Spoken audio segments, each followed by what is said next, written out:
a substitute teacher. Well, do I have a degree? Do I need a degree? Do I need to be an educator? Or do I need to be a retired teacher? What do I need to do if I was maybe interested in being a substitute teacher? Answers to those questions and a whole lot more right after this. Who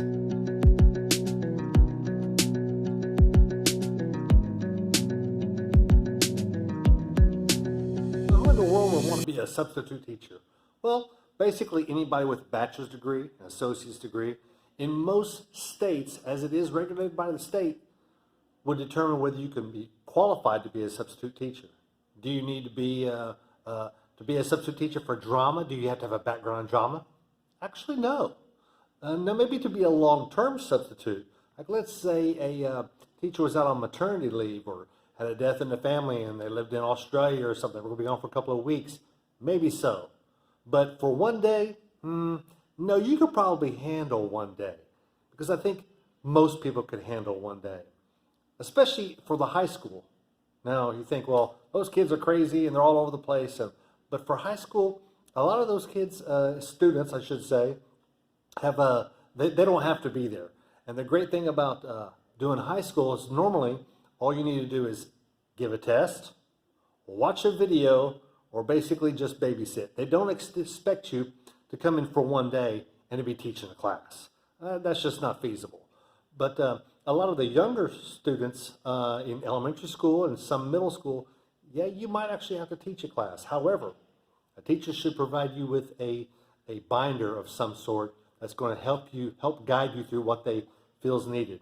Now, if it's all of a sudden something happened and it was an emergency, teacher got pulled away, the binder might not be exactly up to date. But what they'll have is a backup lesson plan of things you can go over. With this day and age, with all these computers, a lot of classes will just have you pull something up on the computer, because the majority of those classes are going to have a computer system much like this one. So you would just pull it up here on Microsoft Word or PowerPoint, or even show a video online. And what that'll do is that'll display it. It's going to be connected with the system. It's going to be connected with something just like this, and it's going to display it on that board. And what you'll do is you pull down your screen. My particular screen is actually on the floor. It came off a couple days ago. Maybe it's been a week. But anyway, you can still project things up on this board. Kind of a good thing. Last week I was teaching the students how to write checks. Basically, how to put the information in there. Where do you sign to put the date? Put the information as far as where does the number go, and do you need to spell out the number? And the great thing about that is I put an image of the check up here, and I was actually just to write it on the board, and it matched up where the check is. So it was actually pretty convenient to do it that way instead of having a pull down, which you can't be writing on those pull downs because it'll leave it there. But substitute teaching is pretty easy, especially, as I mentioned, for the high school area. At least I found it easy. Some schools are smaller, or maybe they don't have the space. Some teachers are actually pushing a cart down a hallway. A cart, yeah, a cart. Basically, they teach their classes off of a cart. They will go into a classroom because most classrooms are not used every hour of the day. And so when a teacher is on break or something, that room is empty. So another teacher might come in with their push cart and teach a class out of that cart. So that's one opportunity for doing something different with those classes. The other thing is it's set up the exact same way, though. I'll tell you that. For immediate day, the teacher's still going to have you a binder. It's going to tell you exactly what they want to be covered during that class. If it's just one day, I'm telling you, 99% of the time when you're there for just one day, especially for high schools, all you're going to do is show a video. All you're going to do is give a test, or all you're going to do is conduct study hall.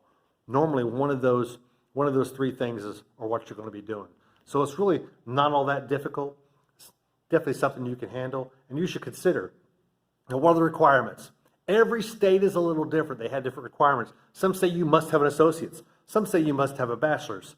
Some will pay you differently based on whether you have an associate's or bachelor's.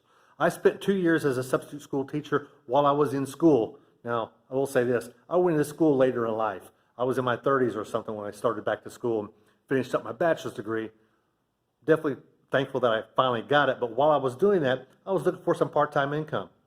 Now, a lot of my class time I was going to class Tuesday through Thursday one semester, and then I would actually do a Friday class, or maybe I'd do a Saturday class, but my Monday, Wednesdays were open. So I would go online, because this was a larger school system, and they had online access. I could go online and put on there what I was available for, and I would tell them what schools I wanted to teach in. I chose, we had 5 high schools in my area, so I would go around to each one of those schools on their system and say which one I wanted to work at. Pick me for this one. So if someone calls out sick or gets a car accident or some kind of life gets in the way, I would get a ding on my phone, and it would tell me, say, hey, are you interested in taking on this? It's an art class for Northside High School or whatever. And I would say yes or no, and I would just accept it right there. But I would put what days I was available, and if I'm not available for next week, then I would just turn it off. It's a great thing about subbing. Now, the other thing that happens with subbing, if at one high school, they liked me. I don't know why. Maybe it's because of my lovely demeanor. But they liked me, and I got along well, had good rapport with the students and reports from the other teachers that when I came back, I left them good notes as far as what happened, things that went wrong, things that I covered maybe. When I would go to sign out, normally the secretary up front, the administrative assistant or the admin up front would say, hey, we've actually got an opening tomorrow. Are you available tomorrow? And I would tell them yes or no. And they could actually, in their system, they could actually request a certain sub. They could book me right then if they wanted to, and if I was available.